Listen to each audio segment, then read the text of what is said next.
Hello मेरे प्यारे बच्चों, क्या हाल चाल। बढ़िया साहब। तो कैसे हो मेरे बब्बर शेर और शेरनियों। उम्मीद है आप सभी अच्छे होंगे और आपकी तैयारी भी एकदम बेहतर तरीके से चल रही होगी। प्यारे बच्चों, आज की ये वीडियो बहुत ही लाजवाब होने वाली है। आज फिर से हम एक रामबाण वीडियो लेकर के आए हैं, एक ब्रह्मास्त्र लेकर आए हैं, क्योंकि आज के इस वीडियो में फिजिक्स के 14वें चैप्टर तक के यानी 9वें से लेकर 14वें के बीच सारे इंपॉर्टेंट टॉपिक को देखने वाले हैं, वो भी 2 नंबर वाले। भैया हमने पहले भी बताया था कि 8 नंबर के क्वेश्चन आपके 2 नंबर वाले आएंगे। और इसके बाद अगर हाँ एक चीज और, अगर आपने फर्स्ट पार्ट को नहीं देखा चैप्टर 1 से लेकर के 8 तक यानी 8वें चैप्टर तक, तो इस वीडियो के डिस्क्रिप्शन में लिंक है रसगुल्लों, वहां से देख लेना। फिर इसके बाद भैया हम 3 नंबर वाले क्वेश्चन को इसी तरह से करवाएंगे, फिर 5 नंबर वाले क्वेश्चन को यानी डेरिवेशन टाइप के जो होते हैं, ठीक, उसके बाद न्यूमेरिकल सब टॉपिक का पोस्टमार्टम हम करके छोड़ेंगे। ठीक है, टेंशन तो नहीं लेना। अगर आप हमारे पास आए हैं तो भैया हम आपको ऐसे खाली थोड़ी ना जाने देंगे। भाई हम भी आपसे ये भैया वादा करते हैं कि आपको अच्छे नंबर लाने के लिए भैया हम भी दिन रात मेहनत करेंगे। बस आपको भी दिल लगी करना होगा, अच्छे से दिन रात पढ़ाई करनी होगी। ठीक, चलिए बबुआ देख लेते हैं। आज के इस वीडियो में हम 9वें चैप्टर से लेकर के आपका जो बताया भैया कि 9वें चैप्टर से लेकर के 14वें चैप्टर के बीच सारे इंपॉर्टेंट 2 नंबर वाले क्वेश्चन देखने वाले हैं। इसलिए कॉपी और पेन के साथ बैठना और अच्छे से भैया सब नोट करते चलना। चलिए शुरू करते हैं। पहला क्वेश्चन एक छोटा सा नन्हा मुन्ना सा एक सिंपल सा क्वेश्चन है बबुआ। पहला कि अवतल दर्पण, 2 बार दर्पण हो गया, अवतल दर्पण तथा उत्तल दर्पण के 2 उपयोग लिखना है। देखिए 2 नंबर वाले क्वेश्चन में इसी टाइप के आएंगे। अवतल दर्पण और उत्तल दर्पण का भैया क्या करना है, आपको 2 उपयोग लिखना है। ठीक, तो सबसे पहले हम अवतल दर्पण के उपयोग देखेंगे। अवतल दर्पण भाई, अवतल यानी जिसका तल दबा हो, यानी जिसमें परावर्तन दबे हुए तल से हो उसे अवतल कहते हैं, और जिसमें परावर्तन उभरे हुए तल से हो उसको उत्तल कहते हैं। भैया इतना तो सबको मालूम है। तो अवतल दर्पण के उपयोग में बच्चों कहाँ उपयोग होता है, टॉर्च में, सर्च लाइट जो होता है उन सब में, ठीक है, इनमें प्रयोग होता है। दूसरा भैया अस्पताल में नाक, कान, गला, दांत आदि के आंतरिक भाग को देखने के लिए, जो डॉक्टर वगैरह होते हैं ना कि भैया क्या करते हैं, जो अंदर जैसे नाक, कान, गला आदि की बीमारी का पता लगाना होता है, तो अंदर जो भाई प्रकाश भेजने के लिए जो इस्तेमाल किया जाता है, उनके जो वो इंस्ट्रूमेंट्स यूज करते हैं उनमें अवतल दर्पण लगा होता है। ठीक, तो ये अवतल दर्पण का उपयोग हो गया। अब उत्तल दर्पण के उपयोग में बात कर ले बबुआ। पहला है स्ट्रीट लाइटों में, जो स्ट्रीट जो रोड के सड़कों के किनारे जो स्ट्रीट लाइन, मतलब स्ट्रीट का मतलब ही होता है गली, तो जो गलियों में आपने देखा होगा कि लैंप जो लगे होते हैं बड़े बड़े पोल पर, उन लैंपों में कौन सा होता है, उत्तल होता है। दूसरा वाहनों में लगे साइड दर्पण में, जो वाहन में भैया जिससे हम साइड देखते हैं, चाहे वो छोटा वाहन हो चाहे बड़ा वाहन, जो साइड मिरर होता है पीछे का दृश्य देखने के लिए उसका प्रयोग किया जाता है। वो इसलिए क्योंकि भैया जो उत्तल दर्पण होता है वो दूर स्थित वस्तु का छोटा प्रतिबिंब एक छोटे भाग में संजोकर आपको दिखा देता है। ठीक है, इसलिए उनमें क्या होता है, उत्तल दर्पण का प्रयोग किया जाता है। आई बात समझ में। चलिए जल्दी से स्क्रीनशॉट कर लीजिए भैया। हो गया ना बच्चों। आगे चलते हैं, अगला क्वेश्चन। अब क्वेश्चन का लेवल थोड़ा अप होगा, ठीक, क्योंकि सब क्वेश्चन ऐसे थोड़ी ना आएंगे। अब देखते हैं भैया दूसरा क्वेश्चन जो है, एक प्रकाश किरण निर्वात से n अपवर्तनांक के माध्यम में जाती है। यदि आपतन कोण अपवर्तन कोण का 2 गुना हो तो अपवर्तन कोण का मान आपको n के पदों में ज्ञात करना है। काफी इंपॉर्टेंट सा क्वेश्चन है, याद रखना बच्चों। ठीक है, ये इंपॉर्टेंट क्वेश्चन है, कभी कभार 2-2 3-3 सेट में लगातार ऐसे पूछ लेता है। ये थोड़ा टेक्निकल में आ जाता है, बट डोंट वरी, हम है तो टेंशन नहीं लेना। देखिए कह रहा है एक प्रकाश किरण निर्वात से n अपवर्तनांक के माध्यम में जा रही है। यदि आपतन कोण, मतलब यहां आपतन कोण होता क्या है, I।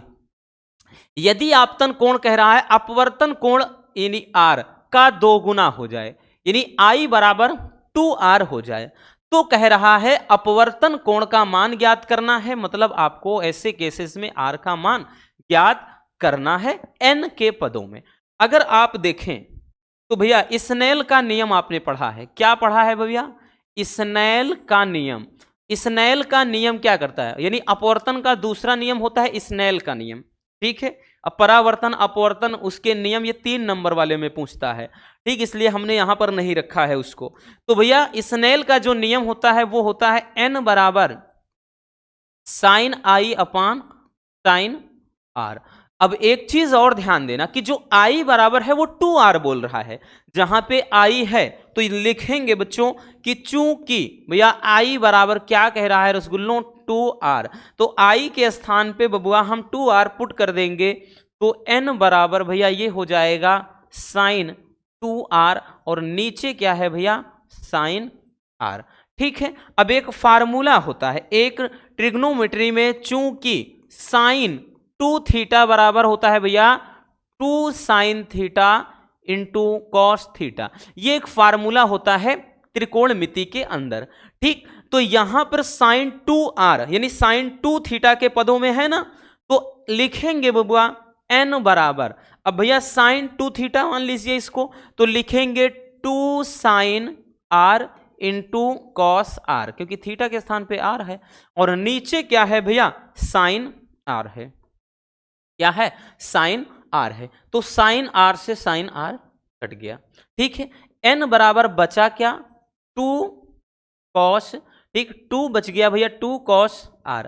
पूछ क्या रहा है, क्या पूछ रहा है, तो भैया पूछ रहा है अपवर्तन कोण का मान n के पदों में r पूछ रहा है, तो भैया क्या हो जाएगा, अगर देखें तो ये इधर आ जाएगा, यानी हो जाएगा r बराबर हो जाएगा भैया, ये हो जाएगा cos inverse n by 2, cos inverse n by 2, यही क्या हो जाएगा अपवर्तन कोण हो जाएगा, ठीक है। r का मान हो जाएगा कॉस इनवर्स n बाई 2, भैया ये नीचे आ जाएगा, ये इधर भेजेंगे तो कॉस इनवर्स n बाई 2, यही क्या हो जाएगा हमारा आंसर हो जाएगा। ये अपवर्तन कोण मतलब कोण ही पूछ रहा था।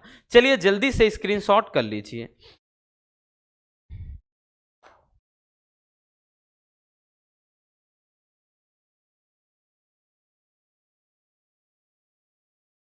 हो गया ना, चलिए अब चलते हैं नेक्स्ट क्वेश्चन की तरफ। अगला क्वेश्चन देखिएगा, ये भी क्वेश्चन अपने आप में बहुत ही प्यारा सा क्वेश्चन है और काफी इंपॉर्टेंट क्वेश्चन है, ठीक है। तो इसको भी बच्चों अपन मोस्ट इंपॉर्टेंट लिखेंगे भैया, क्योंकि ये अक्सर पूछे जाने वाले क्वेश्चन होते हैं, ठीक। क्योंकि सिंपल तो भैया ऐसा है नहीं कि सब में केवल सिंपल ही पूछेगा कि हाँ परावर्तन क्या है, परावर्तन के नियम, अपवर्तन क्या है, अपवर्तन के नियम, हर क्वेश्चन इस टाइप का तो नहीं पूछ सकता है ना। इसलिए भैया हमको थोड़ा टेक्निकल क्वेश्चन पर भी ध्यान देना होगा। देखिए क्वेश्चन है कि सिद्ध कीजिए कि सघन माध्यम का अपवर्तनांक क्रांतिक कोण की ज्या का व्युत्क्रमानुपाती होता है। बहुत ही मजेदार क्वेश्चन सिद्ध करना है आपको। तो इसमें भी अगर देख कह रहा है कि सघन माध्यम का अपवर्तनांक क्रांतिक कोण बोले तो सी की कह रहा है ज्या यानी साइन का क्या है व्युत्क्रमानुपाती है, ये प्रूफ करना है। इसमें भी भैया अपन लगाएंगे स्नेल्स लॉ, स्नेल के नियम से, स्नेल के नियम से।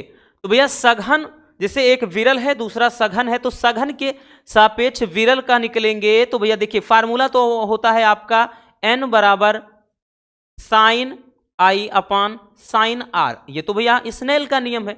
बट यहां पे सघन और विरल माध्यम को हम 2 और 1 से दर्शा देते हैं, ठीक, सघन और विरल को, तो यहाँ 2n1 यानी दूसरे के सापेक्ष पहले का अपवर्तनांक इस तरह से निकालेंगे। तो भैया हम इसको ये लिख सकते हैं स्नेल का नियम। अब एक चीज ध्यान देना बच्चों, सवाल में मतलब एक चीज ध्यान देना कि क्रांतिक कोण के मैटर में अगर आप सुन लें तो क्रांतिक कोण किसे कहते हैं, तो बताया था कि सघन माध्यम में बना वह आपतन कोण, सघन माध्यम में बना वह आपतन कोण जिसके लिए विरल माध्यम में बने अपवर्तन कोण का मान 90 अंश हो जाए। तो यहां पर यह चीज आपको समझना होगा कि सघन माध्यम में बना वह आपतन कोण यानी जो आपतन कोण होगा, जो आई होगा, वो क्या होगा क्रांतिक कोण के बराबर होगा।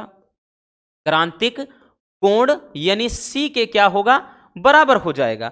जबकि भैया आपका जो आर होगा, ठीक, आर जो होगा अपवर्तन कोण जो होगा वो कितना हो जाएगा 90 डिग्री। क्योंकि क्या कहता है क्रांतिक कोण की परिभाषा क्या है कि सघन माध्यम में बना वह आपतन कोण जिसके लिए विरल माध्यम में बने अपवर्तन कोण का मान 90 अंश हो जाए, तो उस कोण को ही तो क्रांतिक कोण कहते हैं। तो यानी क्रांतिक कोण जो होता है अपतन कोण के बराबर होगा, कब? जब r का मान 90 अंश हो जाए, तो ये क्रांतिक कोण की परिभाषा होती है।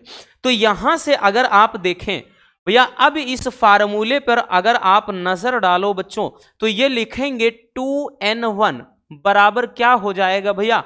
अब देखिए साइन आई के स्थान पे हम c लिख सकते हैं, तो यहां पर लिख देंगे क्या? Sine c। और नीचे क्या हो जाएगा? साइन r के स्थान पे 90 डिग्री है, तो यहां पे साइन 90 डिग्री लिख देंगे। या फिर इसको लिखेंगे 2n1 बराबर भैया क्या हो जाएगा? ये हो जाएगा साइन c और नीचे 1, इससे कोई मतलब है नहीं, तो ये हो जाएगा 2n1 बराबर केवल और केवल साइन c। और प्रकाश किरणों की उत्क्रमणीयता का सिद्धांत आपने पढ़ा है, क्या पढ़ा है भैया? प्रकाश किरणों की उत्क्रमणीयता का सिद्धांत। तो चूंकि 2n1 बराबर होता है 1/1n2, ये होता है, ठीक है, प्रकाश किरणों की उत्क्रमणीयता का सिद्धांत में। तो भैया इसके स्थान पे हम 1/1n2 लिख सकते हैं, तो इसके स्थान पे लिख देंगे 1 यहाँ पे 1 यहाँ n2 बराबर क्या लिखेंगे?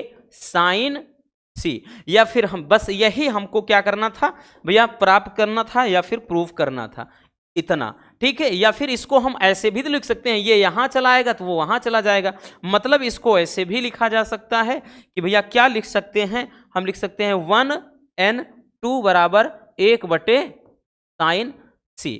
अगर आप देखें तो कहना क्या चाह रहा है भैया? इसमें बोल रहा है कि सिद्ध कीजिए कि सघन माध्यम का अपवर्तनांक, यानी जो अपवर्तनांक होता है सघन माध्यम का अपवर्तनांक यानी n, वो कह रहा है क्रांतिक कोण मतलब c की ज्या का मतलब साइन के व्युत्क्रमानुपाती। मतलब अगर यहां से आप गौर से देखें इस वाले फार्मूले में, अगर आप एक चीज नोटिस करें बबुआ, तो यहां जो n है वो क्या है? 1 ये c के क्या है? व्युत्क्रमानुपाती है। भैया इसी के तो 1/c है, तो इसके व्युत्क्रमानुपाती है कि नहीं?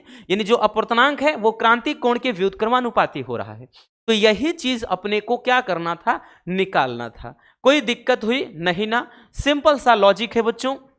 स्नेल का नियम हमने लगाया, फिर यह कंडीशन जरूर याद रखना, क्योंकि क्रांतिक कोण कहता क्या है? सघन माध्यम में बना वह आपतन कोण जिसके लिए विरल माध्यम में बने अपवर्तन कोण यानी r का मान 90 अंश हो जाए, तो वही कोण क्रांतिक कोण होता है। तो I के स्थान पे हम भैया c रख देंगे और r के स्थान पे हम साइन 90 डिग्री रख दें, इसका वैल्यू 1 होता है, 1 रख दिया। अब प्रकाश किरणों की उत्क्रमणीयता का सिद्धांत आपने पढ़ा है, ये फार्मूला होता है, तो यहां पर हमने 2n1 के स्थान पे 1/1n2 लिख दिया बराबर साइन c। या फिर इसके बराबर हम 1/साइन c, भैया इसको यहां ले जाएंगे तो ये नीचे आ जाएगा।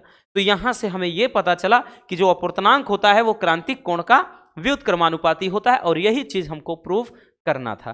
तो ये क्या हो गया भैया? यही हमको प्रूव करना था, तो ये प्रूव्ड है, ठीक है। आई बात समझ में? बहुत ही प्यारा सा क्वेश्चन है। चलिए जल्दी से स्क्रीनशॉट कर लीजिए।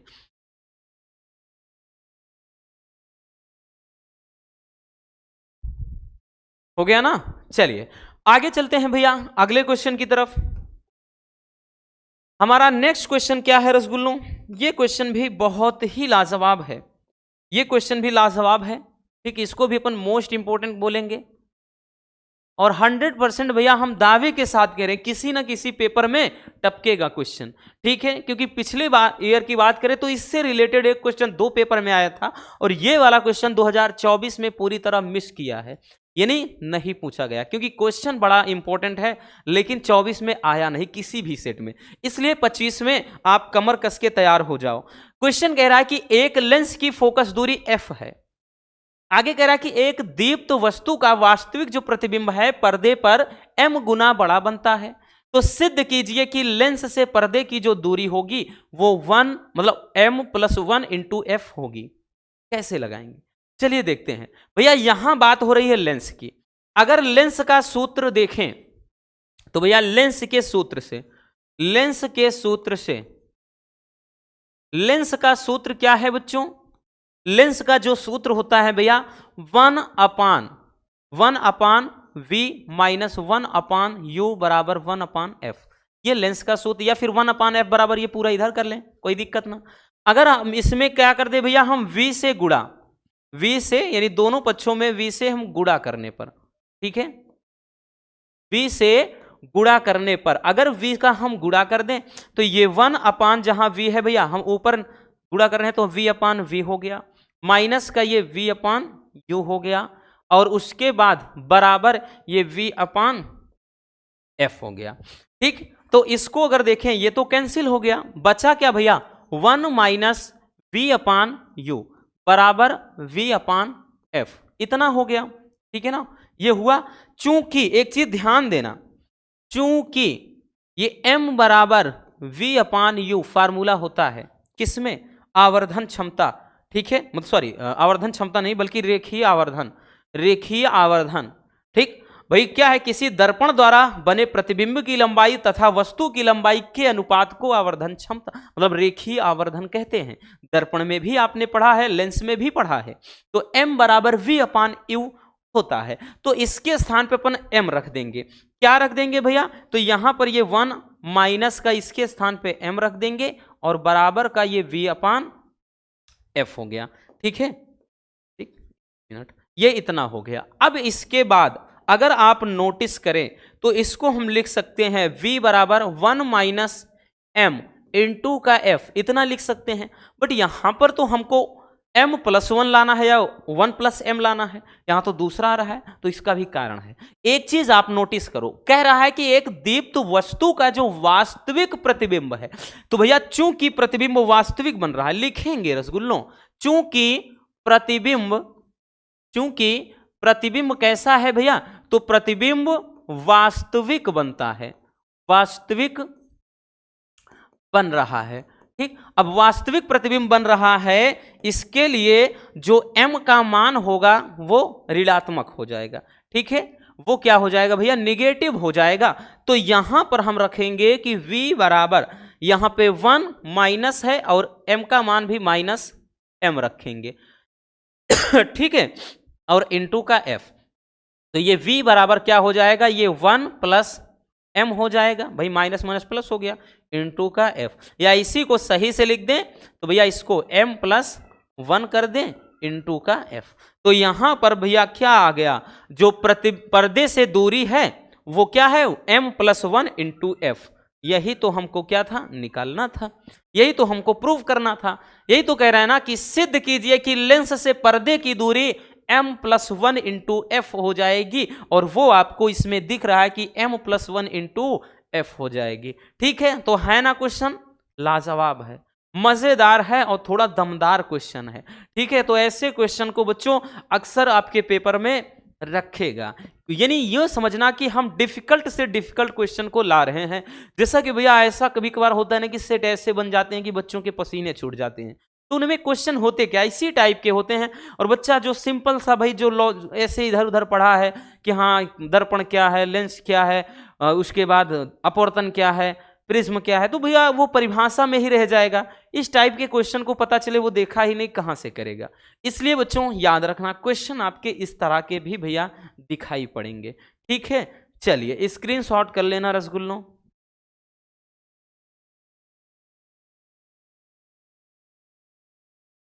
हो गया ना भैया, चलिए नेक्स्ट क्वेश्चन पर चलते हैं बच्चों। अगला क्वेश्चन क्या है भैया, देखिए ये क्वेश्चन अभी लाइट ही चल रहा है, याद रखना, क्योंकि लाइट आपका बहुत ही लंबा चैप्टर है। ठीक है, पहले भी बताया है, किरण प्रकाशिकी और उसके बाद तरंग प्रकाशिकी, ये आपके लंबे चौड़े वाले चैप्टर हैं। 13 नंबर का क्वेश्चन केवल लाइट से बनेगा। वर्ण विक्षेपण क्या है और वर्ण विक्षेपण का कारण आपको स्पष्ट करना है, यानी इसका क्या कारण होता है। अब वर्ण यानी रंगों का, कलर का, विक्षेपण मतलब फैलना या छितराना। तो आपको बताया था कि जब क्या है, किसी भी श्वेत प्रकाश को, जब किसी श्वेत प्रकाश को प्रिज्म से गुजारते हैं, मान लेते हैं भैया कि ये कोई प्रिज्म है, ठीक है, ये कोई प्रिज्म है और इस पर क्या है, श्वेत प्रकाश को हम गुजार रहे हैं। ठीक, इस पर क्या है, कोई श्वेत प्रकाश हम गुजार रहे हैं इस तरह से। तो जब किसी प्रिज्म पर श्वेत प्रकाश को गुजारा जाता है, श्वेत प्रकाश का मतलब समझ रहे हैं ना, तो भैया जैसे श्वेत सनलाइट हो गया, ठीक, सूर्य के प्रकाश में 7 रंग होते हैं, ठीक, जबकि आपको वो सफेद ही दिखाई पड़ता है प्रमुख रूप से। लेकिन उसमें 7 रंग होते हैं। अब 7 रंग कैसे पता चलता है कि जब हम उस प्रकाश को यानी श्वेत प्रकाश को प्रिज्म पर गुजारते हैं। अब भैया प्रिज्म क्या है? तो प्रिज्म एक कांच का भाई मतलब एक प्रिज्म के आकार का, जैसे पिरामिड होता है ना, मिस्र के पिरामिड, उसी के इस ट्राइंगल यानी त्रिभुज के आकार का शेप होता है। वो भैया अभी हमने नीचे रूम में रखा है, नहीं आपको दिखा देते, ठीक है, किसी दिन दिखा देंगे, आपने देखा भी होगा। तो वो कांच का एक टुकड़ा होता है, उसको हम एक्सपेरिमेंट भी करके पूरा बता देंगे ये घटना, ठीक, कैसे 7 रंगों की पट्टी बनती है दिखा देंगे। तो यहां पर जब इसको गुजारते हैं प्रिज्म से, तो भैया इसमें होता क्या है कि ये श्वेत प्रकाश यानी जितने रंग में होता है वो पूरा रंगों में वियोजित होता है, ऐसे, ठीक है, यानी वो क्या करेगा, अपने अवयवी रंगों में टूट जाता है, ठीक, जैसे वो क्या होता है, अपने अवयवी रंगों में वियोजित हो जाता है। जिसमें अगर हम बात कर लें तो भैया रंग कौन से, VIBGOR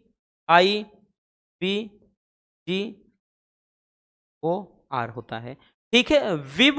विबग्योर होता है भैया, एक कलर कम है, एक मिनट, एक रंग कम है, यानी यहां पर क्या एक और पट्टी हो जाएगी, इसको यहां पे दर्शा दे रहे हैं भैया, एक और पट्टी हो जाएगी, ये V हो जाएगा,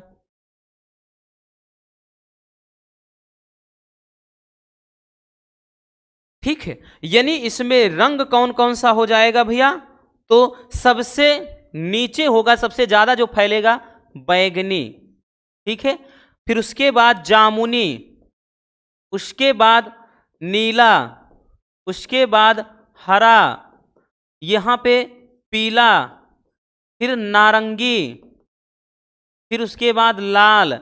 तो मतलब ये 7 रंगों की एक पट्टी बन जाएगी बच्चों, याद रखना, ठीक है, 7 रंगों की एक पट्टी बन जाती। इधर अगर हम देखें कोई पर्दा है तो इस पर्दे पर क्या है, 7 रंगों की एक पट्टी दिखाई पड़ जाएगी, 7 रंगों की एक पट्टी बन जाती है। इसी घटना को क्या कहते हैं, वर्ण विक्षेपण, ठीक, वर्ण विक्षेपण कहते हैं। आई बात समझ में?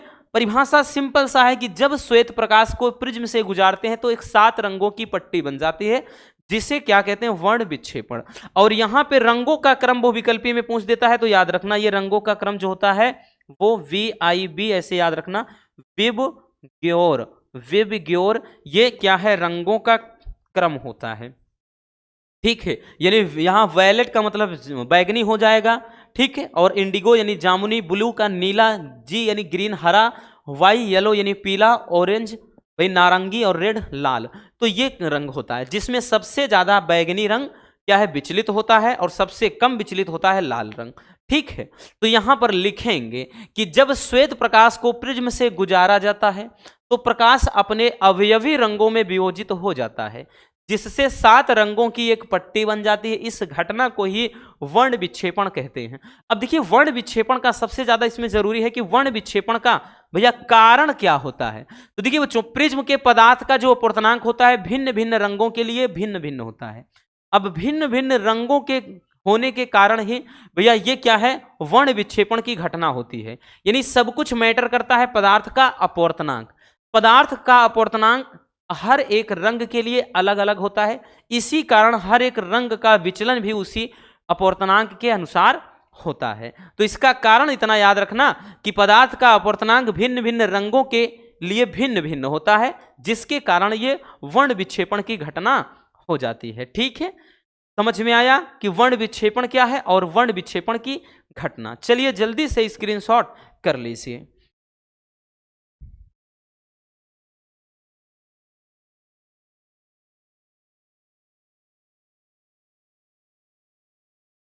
हो गया ना भैया?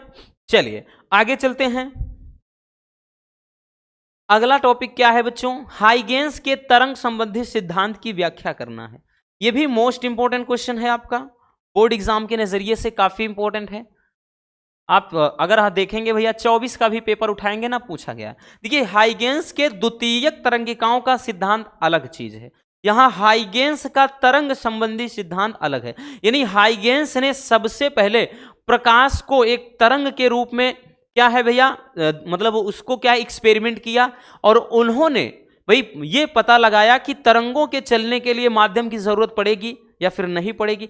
ये सब कुछ जो सिद्धांत उन्होंने दिया वो तरंग संबंधी सिद्धांत होता है। ठीक है, तो हाइगेंस का जो सिद्धांत होता है वो क्या है, ध्यान से सुनिएगा। हाइगेंस के सिद्धांत के अनुसार प्रकाश तरंगों के रूप में चलता है। कैसे चलता है, तरंगों के रूप में, और ये तरंगे प्रकाश स्रोत से निकलकर सभी संभव दिशाओं में प्रकाश के वेग से चलती हैं। और हाइगेंस के समय तक, यानी उस टाइम में वैज्ञानिकों का, जो भी साइंटिस्ट थे, उनका यह मानना था कि तरंगों के संचरण के लिए, यानी चलने के लिए माध्यम की आवश्यकता होती है। यानी उनका मानना यह था कि तरंगे केवल माध्यम में ही चलेंगे। इसलिए हाइगेंस ने एक सर्वव्यापी माध्यम ईथर, याद रखना बच्चों, कभी कभार बहुविकल्पी में पूछ लेता है, ईथर की कल्पना की और यह माना कि ईथर लगभग भारहीन है, अतः यह प्रत्येक पदार्थ में प्रवेश कर सकता है और इसका जो डेंसिटी होता है, यानी घनत्व होता है, वो भी कम होता है तथा इसकी जो प्रत्यास्थता होती है वो बहुत अधिक होती है। ठीक है, और इसी कारण प्रकाश तरंगे ईथर में बहुत अधिक वेग से क्या है बच्चों, चलती हैं। और जब ये तरंगे किसी वस्तु से परावर्तित होती हैं तो हमारे आंखों की रेटिना पर गिरती हैं, जिससे वो वस्तु हमें दिखाई देने लगती है। तो ये था हाइगेंस का तरंग सिद्धांत। तो हाइगेंस का मानना यह था कि जो प्रकाश, मतलब जो तरंगे होती हैं, ठीक, प्रकाश यानी प्रकाश जो होता है वो एक तरंग के रूप में चलता है। और फिर उन्होंने ये देखा कि भाई ये क्या है, सभी संभव दिशाओं में, यानी क्या है, प्रकाश की चाल से आगे बढ़ा। और उस टाइम के वैज्ञानिक यही मानते थे कि प्रकाश के चलने के लिए माध्यम की जरूरत होती है, जबकि भाई प्रकाश तो निर्वात में भी चल सकता है, इसके संचरण के लिए किसी माध्यम की जरूरत नहीं होती, ये आपको पता है। ठीक, लेकिन उस टाइम ऐसा सोचा जा रहा था कि माध्यम की जरूरत पड़ेगी, इसलिए हाइगेंस नामक वैज्ञानिक ने एक ईथर को, यानी ईथर को माध्यम के रूप में प्रयोग किया और उसके बाद उसमें क्या है, प्रकाश को संचरित कराया। फिर उन्होंने बताया कि जब ये इसमें चलता है तो प्रकाश तरंगे ईथर में अत्यधिक वेग से चलती हैं, और ये जब क्या होती हैं, किसी वस्तु से परावर्तित होती हैं तो उस वस्तु से परावर्तित होकर हमारी आंखों तक पहुंचती है, जिसके कारण वो वस्तु हमें दिखाई पड़ती है। तो ये हो जाता है हाइगेंस का तरंग संबंधी सिद्धांत। बहुत सिंपल सा है भैया, कोई डिफिकल्ट नहीं है, ना कुछ इसमें समझने की विशेष जरूरत है। ठीक है, चलिए जल्दी से इसको भी स्क्रीनशॉट कर लीजिए।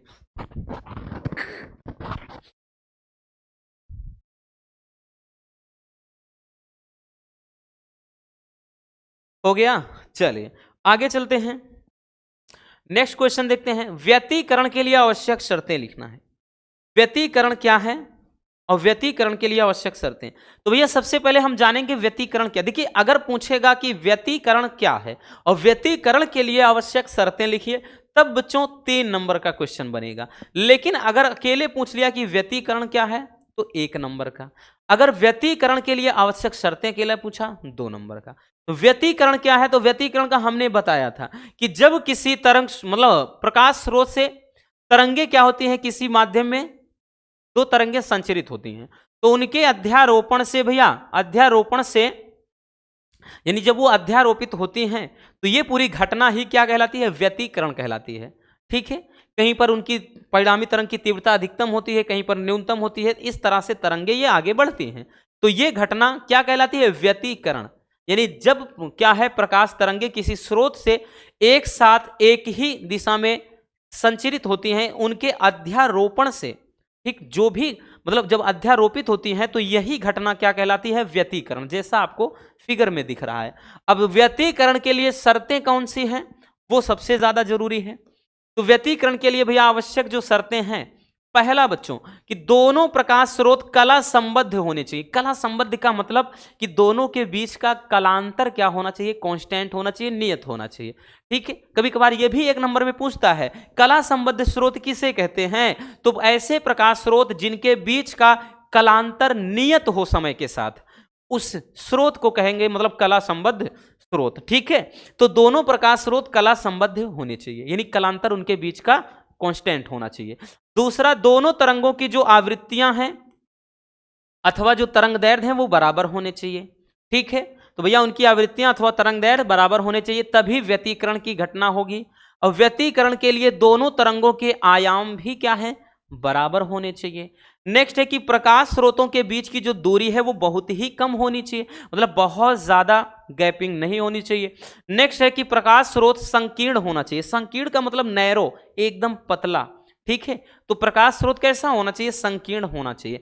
अगर इन कंडीशन को फॉलो करता है तब जाकर के व्यतिकरण की घटना होगी, नहीं तो नहीं होगी व्यतिकरण की घटना, ठीक है। तो ये तो रहा बच्चों व्यतिकरण के लिए आवश्यक शर्तें, तो ये भी मोस्ट इंपॉर्टेंट है बच्चों, याद रखना, ठीक है बबुआ। चलिए जल्दी से स्क्रीनशॉट कर लीजिए।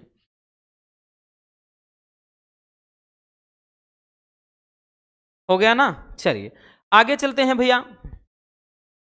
अगला क्या है? विवर्तन। ये भी बहुत ही प्यारा सा है, तो ये भी मोस्ट इंपॉर्टेंट है कि विवर्तन क्या है, कि प्रकाश के विवर्तन से क्या तात्पर्य है और विवर्तन के लिए आवश्यक शर्तें कौन कौन सी हैं। जिसे व्यतिकरण में शर्तें उसी तरह विवर्तन में शर्तें। विवर्तन है क्या? परिभाषा रटने से काम होने वाला है नहीं। देखिए जब प्रकाश क्या होता है भैया, यानी जब प्रकाश की किरणें किसी पतली स्लिट, स्लिट का मतलब यहां पे कोई अवरोध या रेखा छिद्र, जैसे ये कोई स्लिट है, ठीक, और जैसे ही इस पर कोई प्रकाश, भैया यहां से प्रकाश मान लेते हैं संचित हो रहा है इस तरह से, तो जब प्रकाश किसी स्लिट पर या किसी अवरोध पर या फिर हम कह लें कोई तीक्ष्ण किनारा हो उस पर पड़ता है, तो ये क्या होता है? आंशिक रूप से मुड़ जाता है किनारों पर, ठीक है, यानी आंशिक रूप से इस तरह से किनारों पर मुड़ जाता है। यही घटना क्या कहलाती है? विवर्तन। क्या कहलाती है? विवर्तन। आई बात समझ में परिभाषा? तो लिखेंगे बबुआ कि जब प्रकाश की किरणें किसी पतली स्लिट अथवा किसी तीक्ष्ण अवरोध, ठीक, कोई स्लिट मतलब इस तरह से हमने बताया कोई रेखा छिद्र है जैसे ये, या फिर कोई तीक्ष्ण अवरोध पर ये प्रकाश जब पड़ता है तो वह स्लिट अथवा अवरोध के किनारों की ओर आंशिक रूप से क्या है? मुड़ जाती है। कौन? प्रकाश की किरणें ये मुड़ जाएंगी। इस घटना को ही क्या कहते हैं? प्रकाश का विवर्तन कहते हैं। तो परिभाषा बहुत ज्यादा डिफिकल्ट है नहीं, एक छोटी सी परिभाषा है, सिंपल वाली। और विवर्तन के लिए भैया यहां पर शर्तें देखेंगे, इसका भी शर्त बहुत ज्यादा पूछता है 1 नंबर में। तो विवर्तन के लिए आवश्यक शर्त यह है कि विवर्तन के लिए जो स्लिट अथवा अवरोध होगा इसका जो आकार होना चाहिए वो तरंग दैर्ध्य की कोटि का होना चाहिए, यानी तरंग दैर्ध्य के लगभग बराबर होना चाहिए, तभी जाकर के ये घटना हो पाएगी, नहीं तो विवर्तन की घटना होगी ही नहीं। तो इतना याद रखना कि विवर्तन के लिए ये जो तीक्ष्ण किनारा है या अवरोध है या स्लिट है, इसका जो आकार होना चाहिए वो प्रकाश मतलब प्रकाश के तरंग दैर्ध्य की कोटि का होना चाहिए, यानी जिस कोटि का तरंग दैर्ध्य हो उसी के अनुसार इसका आकार भी होना चाहिए, तभी जाकर के क्या होगा? विवर्तन की घटना होगी भैया, नहीं तो विवर्तन नहीं होगा। ठीक, आई बात समझ में? चलिए इसको भी स्क्रीनशॉट कर लीजिए।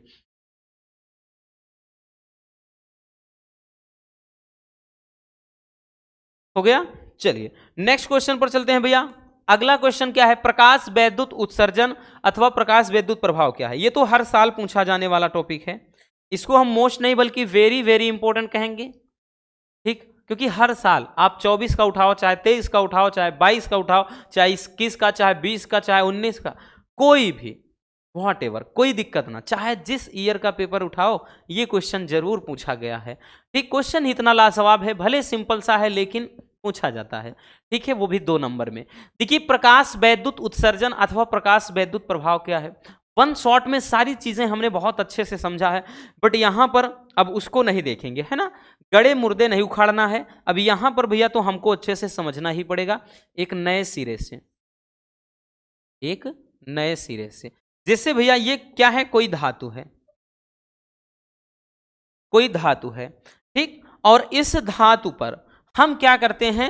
ये कोई धातु है, इस धातु की सतह पर, इस धातु की सतह पर हम कोई एक निश्चित आवृत्ति से अधिक आवृत्ति का कोई प्रकाश इस पे आपतित करा रहे हैं। तो ये कोई प्रकाश इस पर आपतित हो रहा है, जैसे ही इस पर प्रकाश पड़ता है तो भैया ये क्या हो जाएगा? इस तरह से इसका रिफ्लेक्शन हो रहा है, ठीक, इस तरह से, ठीक है। तो यहां पर अगर आप देखें तो यहां पर जो प्रकाश आ रहा है उसकी ऊर्जा है h न्यू, फोटान की ऊर्जा, क्योंकि प्रकाश क्या होता है, प्रकाश की जो तरंगे होती हैं वो ऊर्जा के छोटे छोटे बंडलों के रूप में चलता है, उसी को अपन क्या कहते हैं, फोटान। और फोटान की जो ऊर्जा होती है वो E बराबर क्या होती है भैया, एच न्यू होती है। यहाँ एच न्यू वाला जो प्रकाश है इस पे आपतित, एच न्यू ऊर्जा वाला प्रकाश इस पे आपतित हो रहा है। तो ये जब किसी धातु की सतह से, हम परिभाषा ये लिखेंगे, जब किसी धातु की सतह पर एक निश्चित आवृत्ति से अधिक आवृत्ति का जो प्रकाश डाला जाता है तो इससे इलेक्ट्रॉन का उत्सर्जन शुरू हो जाता है। तो भैया यहां पर अगर ध्यान दें तो इसमें इलेक्ट्रॉनों का उत्सर्जन शुरू हो जाता है।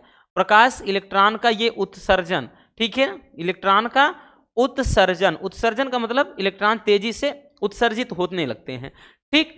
तो यही जो घटना कहलाती है वो क्या हो जाती है, प्रकाश वैद्युत उत्सर्जन या प्रकाश वैद्युत प्रभाव। आई बात समझ में। तो भैया परिभाषा हम लिखेंगे क्या, कि जब किसी धातु की सतह पर एक निश्चित आवृत्ति से अधिक आवृत्ति की प्रकाश किरणों को डाला जाता है तो धातु की जो सतह से, भैया ये धातु है, धातु की सतह से क्या है, इलेक्ट्रॉनों का उत्सर्जन होने लगता है। देख रहे हैं इलेक्ट्रॉन का उत्सर्जन शुरू हो गया, इलेक्ट्रॉनों का ये उत्सर्जन हो रहा है, भैया इससे आया इलेक्ट्रॉनों का ये उत्सर्जन हो रहा है। तो इस घटना को ही बच्चों प्रकाश वैद्युत उत्सर्जन कह लें या फिर प्रकाश वैद्युत प्रभाव कहते हैं, ठीक है। आई बात समझ में। तो ये हो जाएगा प्रकाश वैद्युत प्रभाव या प्रकाश वैद्युत उत्सर्जन। जैसे बताया था एक एग्जांपल, कोई भी धातु गर्म हो जाए, बहुत ज्यादा हॉट, जैसे गर्मी के दिनों में, तो दूर से आप देखेंगे तो ऐसा लगेगा कि इसमें आग की जो लौ है, आग की लपटें हैं जो है वो निकल रही हैं, ठीक। ऐसा क्यों होता है, क्योंकि ये प्रकाश वैद्युत प्रभाव की घटना वहां पर होती है कि जैसे ही क्या है प्रकाश किसी धातु की सतह पर आपतित होता है, ठीक, उससे क्या है इस धातु की सतह से इलेक्ट्रॉनों का उत्सर्जन शुरू हो जाता है। इस घटना को ही तो प्रकाश वैद्युत प्रभाव कहते हैं। आई बात समझ में। चलिए स्क्रीनशॉट कर लीजिए इसको।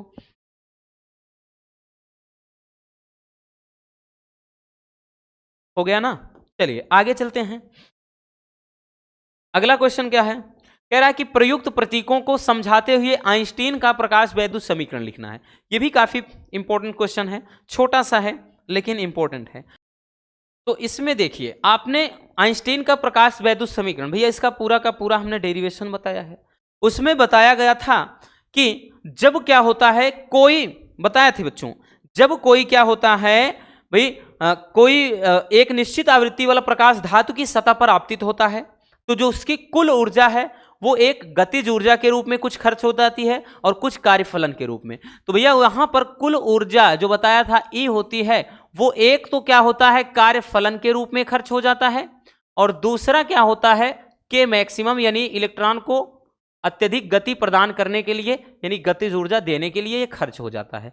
यहां से भैया इसी को जब हम K मैक्सिमम लिखते हैं तो ये K मैक्सिमम बराबर कितना हो जाता है भैया, तो ये हो जाता है E माइनस W नॉट। अब K मैक्सिमम, K बराबर क्या होता है हाफ mv, ये मैक्सिमम में रहेगा स्क्वायर, और बराबर भैया E क्या है फोटान की ऊर्जा।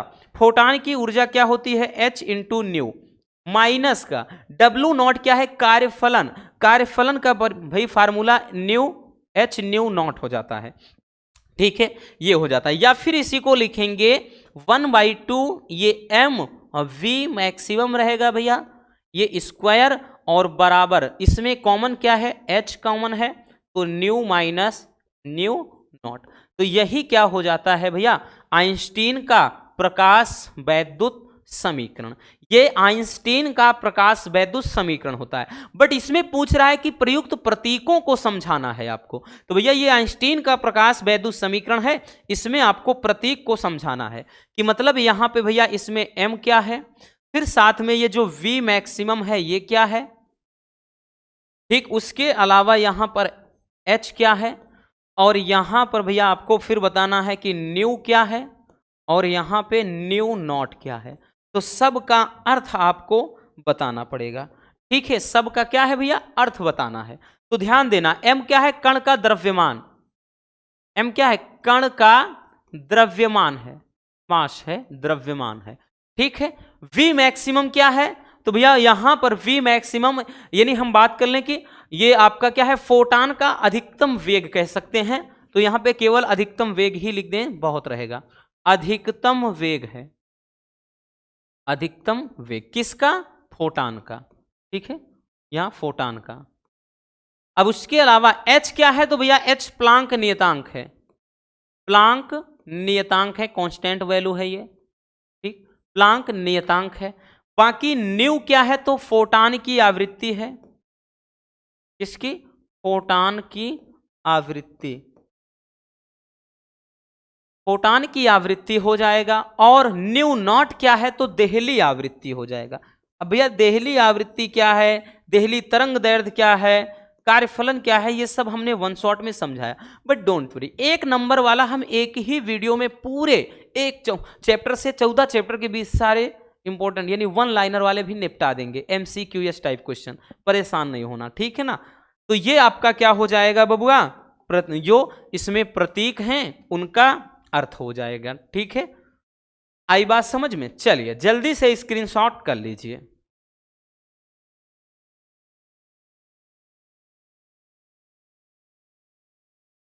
हो गया बबुआ? चलिए आगे चलते हैं भैया। अगला क्वेश्चन क्या है? अगला क्वेश्चन कह रहा है कि हाइड्रोजन परमाणु के स्पेक्ट्रम में बामर श्रेणी की रेखाओं की तरंग दैर्ध्य के लिए सूत्र लिखना है और इस श्रेणी के लिए अधिकतम तरंग दैर्ध्य की गणना भी आपको करना है। बहुत ही लाजवाब सा क्वेश्चन है, यूनिक क्वेश्चन है बबुआ और बहुत ही प्यारा सा क्वेश्चन है। देखिए भैया, बात कर रहा है किस श्रेणी की? लाइमन नहीं, बामर श्रेणी। तो बामर श्रेणी के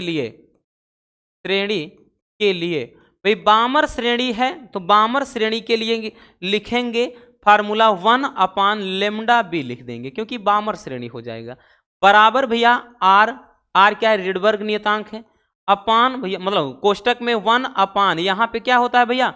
n1 स्क्वायर और -1/, ये n2 स्क्वायर होता है। ठीक, बट यहां पे है बामर श्रेणी, और बामर कैसी श्रेणी है? दूसरे नंबर की। पहली लाइमन है, दूसरी बामर है, फिर उसके बाद पाश्चन है, ब्रैकेट है, फिर फुंड है ना? Lyman, बामर, पाश्चन, bracket, फुंड। तो यहां पर n1 के स्थान पे हम कितना रखेंगे? 2 रखेंगे। तो 1/, ये λ लिखेंगे, बामर श्रेणी के लिए है तो इसलिए b लिखा है। और ये हो जाएगा 1/, भैया इसके स्थान पे हम केवल क्या लिखेंगे? 2। तो यहां पर क्या हो जाएगा? 2 का स्क्वायर और माइनस का ये हो जाएगा 1/, भैया ये n2 का ही स्क्वायर रहेगा। तो ये तरंग दैर्ध्य का फार्मूला पूछ रहा था, तो भैया ये हमने तरंग दैर्ध्य का सूत्र लिख दिया। अब एक चीज और भी कह रहा है कि इस श्रेणी की अधिकतम तरंग दैर्ध्य की भी गणना करना है। अब अधिकतम तरंग दैर्ध्य की गणना करना है तो चलिए इसको लिखते हैं। भैया ये तो अभी केवल सूत्र लिखा है। अब अधिकतम के लिए मतलब यहां पर अधिकतम तरंग दैर्ध्य पूछ रहा है, याद रखना, अधिकतम तरंग दैर्ध्य, अधिकतम तरंग दैर्ध्य। अब अधिकतम तरंग दैर्ध्य पूछ रहा है भैया, मतलब अब यहां पे जो आपका n2 का वैल्यू है बताया था, जैसे अगर यहां पे भाई 2 है तो यहां 3 से शुरू होगा, यहां 3 है तो यहां 4 से। तो अब यहां पर जो n2 है वो 2 से 3 मतलब 2 तक तो है, तो यहां पे 3, 4, 5 ऐसे करके आएगा। तो यहां पर अब हम वही लिखेंगे कि 1/λ बराबर 1/λ बराबर क्या हो जाएगा भैया? ये हो जाएगा r, और ये कोष्ठक में क्या हो जाएगा? कोष्ठक में हो जाएगा 1/, भैया इसका तो 2 का स्क्वायर रहेगा ही, और माइनस का ये अब की बार क्या हो जाएगा? यहां इससे बढ़ाकर यानी 3 का स्क्वायर। ठीक है, ये हो जाएगा 1/λ बराबर ये r हो गया, ये 1/4 - 1/, ये कितना? 9। ठीक है, तो भैया इसको हम ऐसे लिख सकते हैं कि 1/λ बराबर ये r हो गया। ये कोष्टक भाई 9 एकम 9, 4 एकम 4, तो 9 में से भाई 4 गए 5 हो गया, और नीचे क्या है? 36 हो गया। ठीक है, या फिर इसको ऐसे लिख सकते हैं कि 1/λ बराबर ये लिख सकते हैं कितना भैया? ये 5r/36। लेकिन तरंग दैर्ध्य पूछ रहा है तो भैया हम लैम्डा बराबर करेंगे तो ये उल्टा हो जाएगा, यानी 36/5r। यही क्या हो जाएगा? तरंग दैर्ध्य निकल कर आ जाएगा। तो भैया तरंग दैर्ध्य का मान 36/5r, यही क्या हो जाएगा? हमारा आंसर हो जाएगा। आई बात समझ में? तो इस टाइप के यूं समझना कि क्वेश्चन बनते हैं इसमें। ठीक। बट यहां पर जो भी श्रेणी पूछ ले, लाइमन का पहला, ठीक, याद रखना, फिर से लिख दे रहे हैं कि भैया लाइमन है, उसके बाद बामर है, उसके बाद पाश्चन है, पाश्चन है, उसके बाद भैया ब्रैकेट है, और उसके बाद भैया फुंड है। ठीक है, तो लाइमर, बामर, पाश्चन, ब्रैकेट, फुंड, भैया ये पहले के है, बामर दूसरा और पाश्चन तीसरा और ये ब्रैकेट चौथा और ये पांचवा। तो ये जो आगे का नंबर है याद रखना, जॉन मतलब जो भी श्रेणी होगी, लाइमन होता तो 1 रखते, बामर होता 2 रखते, पाश्चन होता 3 रखते, ब्रैकेट होता 4 रखते, फुंड होता 5 यहाँ रखते, और जो यहाँ रखेंगे उससे 1 बढ़ाकर यहाँ रखा जाता है। तो इस बात को अच्छे से आप लोग समझ जाइएगा। ठीक है, चलिए जल्दी से इसको भी भैया स्क्रीनशॉट कर लीजिए।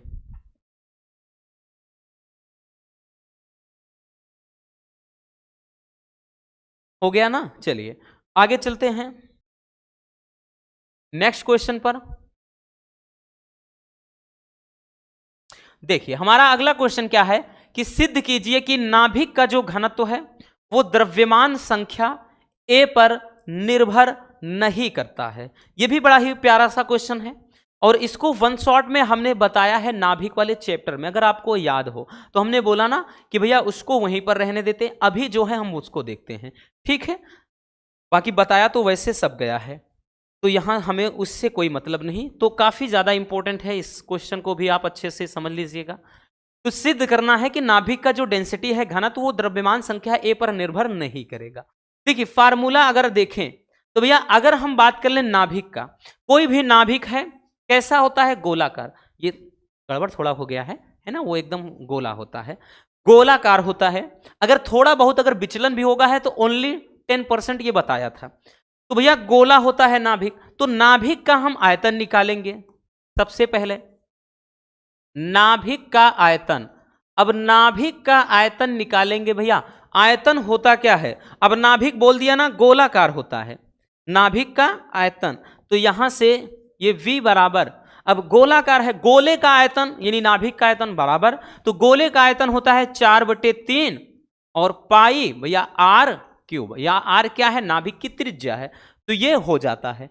बट एक चीज और ध्यान देना, चूंकि कि नाभिक की त्रिज्या घनत्व तो आकार सब बताया था वन शॉट में, नाभिक की त्रिज्या का फार्मूला होता है r0, और उसके बाद यहां पर a यानी द्रव्यमान संख्या का 1/3 घात, ठीक, इतना होता है फार्मूला। r0 क्या है, ये कांस्टेंट है, नियतांक है।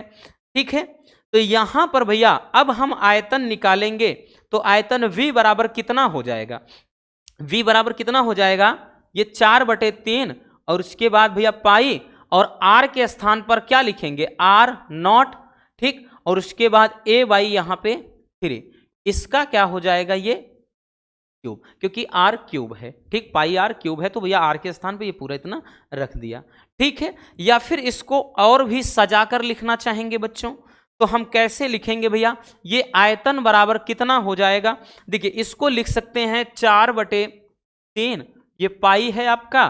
ठीक है, अब यहां पर ये तो एक तो हो गया r0³ हो गया, और उसके बाद ये a पर क्या हो जाएगा, a की घात 1/3 है ही, इसके घात ये 3 है, तो ये तो भैया कट गया, केवल a बचा, तो वैल्यूम यानी आयतन कितना आया, 4/3, और हो गया पाई, ये r0 ये क्यूब हो गया, इंटू का केवल और केवल यहां a बच गया है जो साफ दिख रहा है।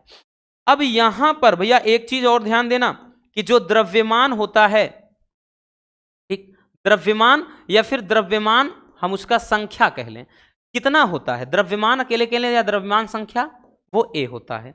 तो अब घनत्व तो पूछा है भैया, क्या पूछा है, घनत्व, तो घनत्व अगर हम बात कर लें तो क्या होता है, रो बराबर, घनत्व बराबर क्या होता है फार्मूला, घनत्व बराबर द्रव्यमान बटे आयतन, द्रव्यमान बटे आयतन, ये फार्मूला हो जाता है। तो घनत्व बराबर द्रव्यमान बटे आयतन, अब यहां से हम निकालेंगे बच्चों, तो क्या हो जाएगा, रो बराबर द्रव्यमान यानी यही जो द्रव्यमान संख्या है a, ठीक है, a, और अपान नीचे क्या है, आयतन, आयतन कितना है, तो यहां पे आयतन 4/3 है, पाई r0³ है, और इंटू a है, तो a से a कैंसिल हो गया, तो रो बराबर क्या आया, रो बराबर इसको ऊपर भेज देंगे 3 बटे नीचे क्या हो जाएगा 4 पाई ये r नॉट क्यूब। तो ये क्या हो जाएगा डेंसिटी यानी घनत्व। तो घनत्व कितना आ गया 3 बटे 4 पाई r नॉट क्यूब। अगर आप देखें तो यहां पर a का नामो निशान नहीं है, तो यहां पर यही आपको क्या है दिखाना था कि सिद्ध कीजिए कि नाभिक का घनत्व द्रव्यमान संख्या a पर निर्भर नहीं करता है। तो भैया इस फार्मूले में a कहीं पर नहीं है, इसका मतलब है कि वो क्या है द्रव्यमान संख्या पर निर्भर नहीं करेगा। ठीक है, तो ये आपका क्या हो जाएगा भैया प्रूव हो जाएगा। यही हमको क्या करना था प्रूव करना था, यही प्रूव हो गया। ठीक है, आई बात समझ में, प्यारा सा क्वेश्चन है। चलिए जल्दी से स्क्रीनशॉट कर लीजिए।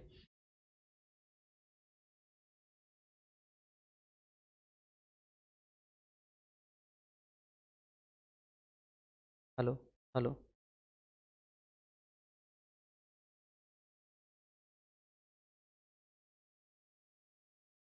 हो गया ना। चलिए नेक्स्ट क्वेश्चन पर चलते हैं बच्चों। अगला क्वेश्चन क्या है भैया, हमारा अगला क्वेश्चन क्या है, देखिए अगला क्वेश्चन कह रहा है कि युग्म उत्पादन तथा युग्म विनाश क्रिया को उदाहरण सहित समझाना है। यह भी काफी इंपॉर्टेंट क्वेश्चन है, तो चलिए इसको समझ लेते हैं। सबसे पहले युग्म उत्पादन क्या है, बहुत ही प्यारा सा टॉपिक है, रटने की जरूरत नहीं है, इतना याद रखना। देखिए भैया जब कोई ऊर्जावान गामा किरण फोटान किसी पदार्थ पर आपतित होता है यानी गिरता है, तो क्या होता है कि वह उस पदार्थ के नाभिक द्वारा अवशोषित कर लिया जाता है तथा इसकी ऊर्जा से एक इलेक्ट्रॉन व एक पॉजिट्रॉन की उत्पत्ति होती है। इस घटना को ही युग्म उत्पादन कहते हैं। युग्म का मतलब ही होता है जोड़ा, उत्पादन का मतलब उत्पन्न होना। तो क्या कह रहा है कि जैसे कोई पदार्थ है, मान लेते हैं भैया जिसकी आवृत्ति क्या है एच न्यू है, ये क्या है, तो ये क्या है कि कोई भाई गामा ये फोटान है। तो जब कोई गामा फोटान, ठीक हमने बताया ना गामा कोई फोटान है जिसकी ऊर्जा एच न्यू है, ये क्या हो रहा है भैया ठीक किसी पदार्थ पर गिर रहा है। तो जब गिरता है तो कह रहा है कि वह उस पदार्थ के नाभिक द्वारा अवशोषित कर लिया जाता है और इसकी जो ऊर्जा है यानी इसकी जो ऊर्जा होती है वो इलेक्ट्रॉन और एक पॉजिट्रॉन के रूप में बढ़ जाएगी। तो यहां पर भैया एक क्या हो जाता है इलेक्ट्रॉन व एक पॉजिट्रॉन, तो एक यहां पर भैया क्या है पॉजिट्रॉन हो रहा है, भाई प्लस में है एक पॉजिट्रॉन और साथ में भैया एक क्या हो जाता है एक इलेक्ट्रॉन की उत्पत्ति हो जाती है। तो यहां पर क्या है एक ये पॉजिट्रॉन है, एक पॉजिट्रॉन है और एक क्या है इलेक्ट्रॉन की उत्पत्ति होती है। इसी घटना को क्या कहा जाता है युग्म उत्पादन कहा जाता है। ठीक यही तो कह रहा है कि भैया जब कोई ऊर्जावान गामा किरण, ठीक गामा किरण या जिसको कहते हैं फोटान, ये फोटान की ऊर्जा एच न्यू होती है, ये किसी भारी नाभिक पर मतलब किसी नाभिक पर गिरता है तो नाभिक द्वारा इसकी ऊर्जा अवशोषित हो जाती है और इससे भैया इसकी जो ऊर्जा से एक पॉजिट्रॉन और एक इलेक्ट्रॉन उत्पन्न होता है, यही घटना कहलाती है युग्म उत्पादन। क्या कहलाती है युग्म उत्पादन। आई बात समझ में, चलिए जल्दी से स्क्रीनशॉट कर लीजिए। हो गया, अब युग्म उत्पादन हो गया भैया, अब युग्म विनाश समझेंगे। अब युग्म विनाश क्या है, इसी का जस्ट उल्टा युग्म विनाश क्या है। अब की बार कि जब एक पॉजिट्रॉन व एक इलेक्ट्रॉन आपस में संयोग कर लें तो तुरंत ही वे एक दूसरे का नाश कर देते हैं, एक दूसरे का विनाश कर देते हैं तथा उनके स्थान पर दो गामा फोटान की अब की बार उत्पत्ति हो जाएगी। तो इस प्रक्रिया को युग्म विनाश कहते हैं। मतलब अब की बार यहां पर एक पॉजिट्रॉन, यानी एक पॉजिट्रॉन भैया और एक क्या है इलेक्ट्रॉन, एक इलेक्ट्रॉन, अब की एक इलेक्ट्रॉन, ये दोनों क्या होते हैं आपस में मिलते हैं तो एक दूसरे का विनाश कर लेते हैं और इससे कह रहा है कि भैया दो गामा फोटान की उत्पत्ति हो जाती है यानी एच न्यू और यहां पे प्लस एच न्यू, ठीक उत्पत्ति हो जाएगी। तो ये घटना कहलाती है क्या चीज भैया युग्म विनाश। युग्म विनाश ये है क्या, तो ये पॉजिट्रॉन है, पॉजिट्रॉन, ठीक, और यहां पर ये क्या है इलेक्ट्रॉन है, इलेक्ट्रॉन है, ठीक है, और यहां पर क्या है ये गामा फोटान है और यहां पर भी एक गामा फोटान है। ठीक, तो ये हो जाएगा युग्म विनाश। चलिए जल्दी से स्क्रीनशॉट कर लीजिए।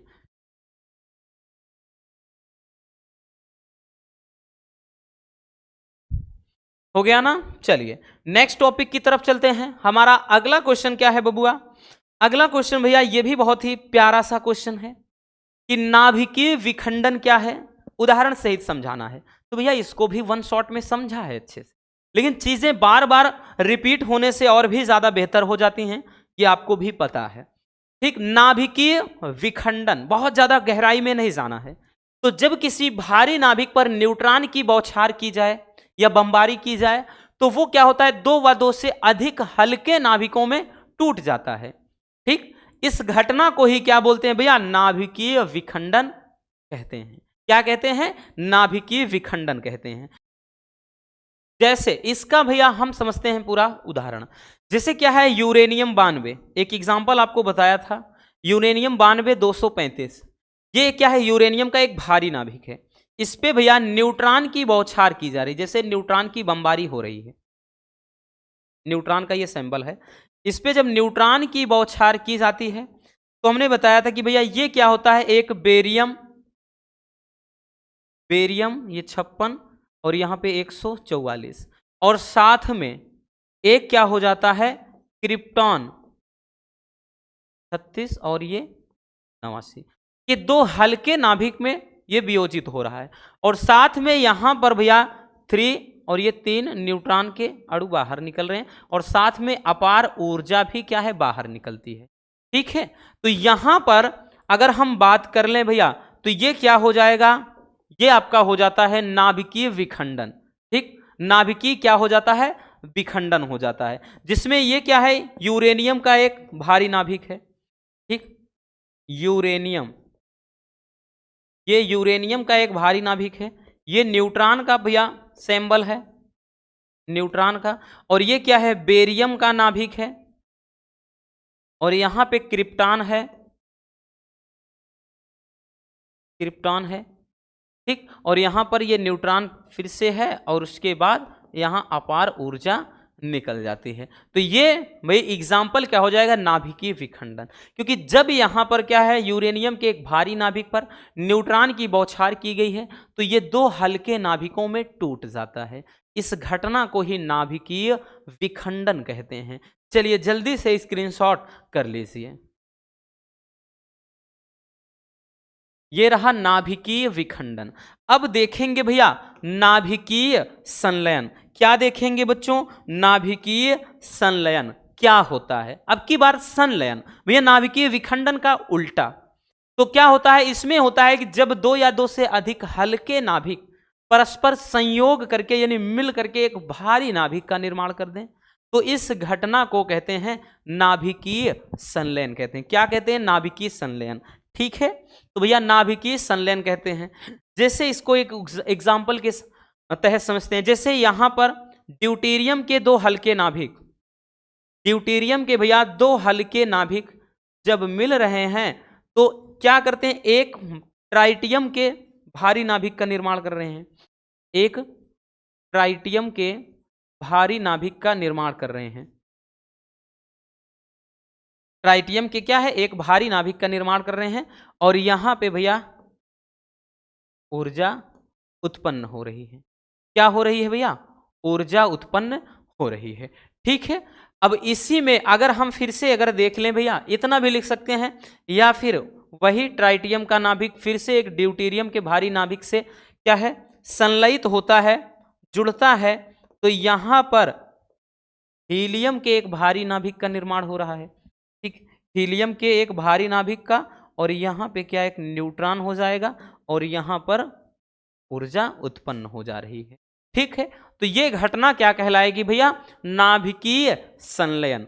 नाभिकीय संलयन, नाभिकीय संलयन में क्या होता है, दो या दो से अधिक हल्के नाभिक संयोजित होकर यानी मिल करके क्या होते हैं, एक भारी नाभिक का निर्माण कर देते हैं। इस घटना को कहते हैं नाभिकीय संलयन। क्या कहते हैं, संलयन। चलिए जल्दी से स्क्रीनशॉट कर लीजिए।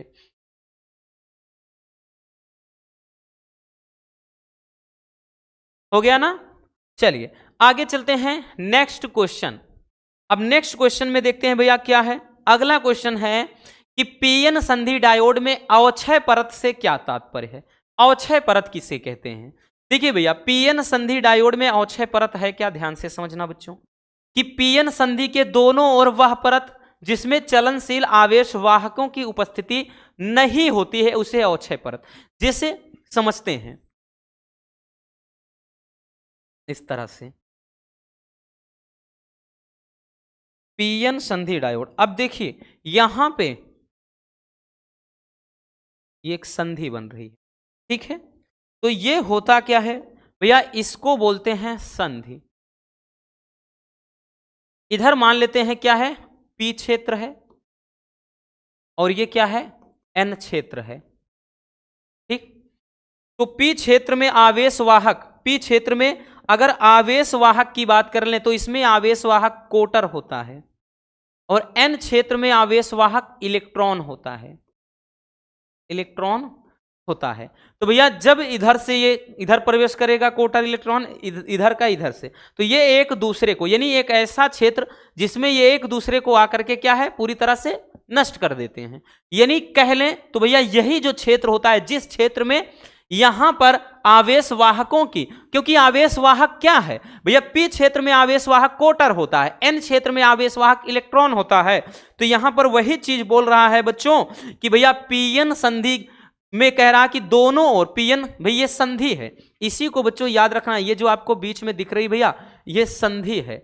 अब यहां पर ये जो इतनी परत है ना, इसी परत को क्या कहते हैं, इसी परत को कहते हैं अवक्षय परत, अवक्षय परत। तो पीएन संधि डायोड, पीएन संधि के दोनों ओर कह रहा भैया, इसकी तरफ भी इसकी तरफ, वह क्षेत्र या फिर वह परत जिसमें ये जो आवेश वाहक हैं वो क्या है भैया, उपस्थित नहीं होते हैं या फिर आकर के ये अपना अस्तित्व खो देते हैं। तो ये जो क्षेत्र होता है यहां से यहां तक का भैया, इस क्षेत्र को ही कहते हैं अवक्षय परत। क्या कहते हैं, अवक्षय परत, ठीक। क्षय का मतलब ही खत्म हो जाना, तो ये हो जाता है अवक्षय परत, ठीक है।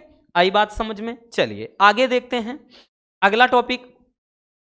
अगला टॉपिक क्या है हमारा, नेक्स्ट टॉपिक है भैया कि पी तथा एन प्रकार के अर्धचालक को कैसे बनाया जाता है। पी प्रकार का अर्धचालक और एन प्रकार का अर्धचालक कैसे बनाते हैं, तो इसको भी अच्छे से समझाया है। एक भैया पी प्रकार का अर्धचालक या पी टाइप अर्धचालक कह लें, अर्धचालक, ठीक है। और दूसरी तरफ एन प्रकार का अर्धचालक, दूसरी तरफ भैया एन प्रकार का अर्धचालक, एन प्रकार का अर्धचालक, ठीक है।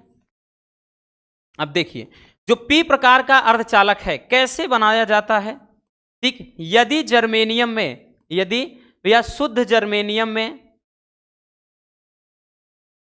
जर्मेनियम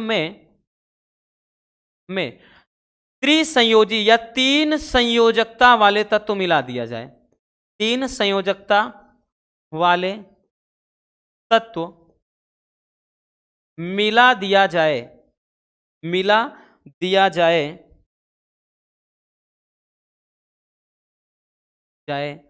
ठीक है, मिला दिया जाए, तो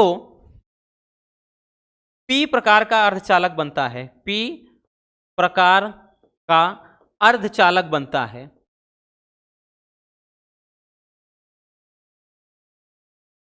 ठीक है। मतलब पी प्रकार का अर्धचालक बनाना है तो उसमें भैया तीन संयोजकता वाले तत्व मिलाना होगा। जैसे बताया था क्या चीज, एल्यूमिनियम, एल्यूमिनियम मिला देंगे क्योंकि इसकी संयोजकता 3, ठीक। बोरान क्या होता है भैया, बोरान का परमाणु क्रमांक 5 लेकिन इलेक्ट्रॉन 2,3, तो लास्ट में यहाँ पे बोरान आ गया भैया। बोरान में भी अगर देखें तो इसमें भी लास्ट में 3 है, 3 संयोजकता, इसकी भी वैलेंसी भी 3 और इसकी भी वैलेंसी 3। तो अगर 3 संयोजकता वाले तत्व मिला रहे हैं तो वो पी प्रकार का अर्धचालक बनता है, ठीक है। और पी प्रकार के अर्धचालक में आवेश वाहक क्या है, बहुसंख्यक कोटर है, बताया था, अल्पसंख्यक इलेक्ट्रॉन।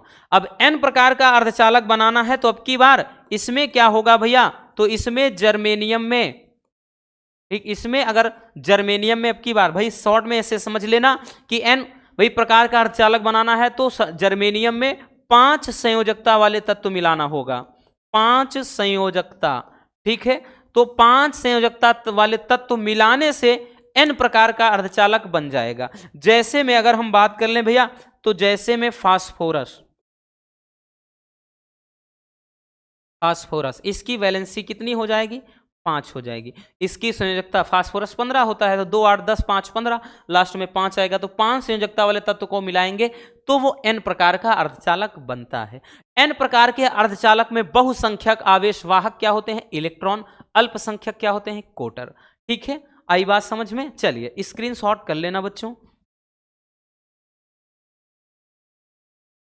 हो गया भैया। तो बस आज के इस वीडियो में इतना ही। उम्मीद है मेरे प्यारे रसगुल्लों को आज की ये क्लास काफी ज्यादा पसंद आई होगी। अगर वीडियो पसंद आई हो तो बबुआ प्यार से लाइक जरूर कर देना, और नए हैं तो चैनल को सब्सक्राइब जरूर कर लीजिए ताकि मजेदार टॉपिक आप तक रेगुलर पहुंचते रहें। मिलते हैं किसी और शानदार टॉपिक के साथ। Love you, bye bye, take care. और हाँ, एक प्यारा सा कमेंट बॉक्स में छोड़ दीजिएगा।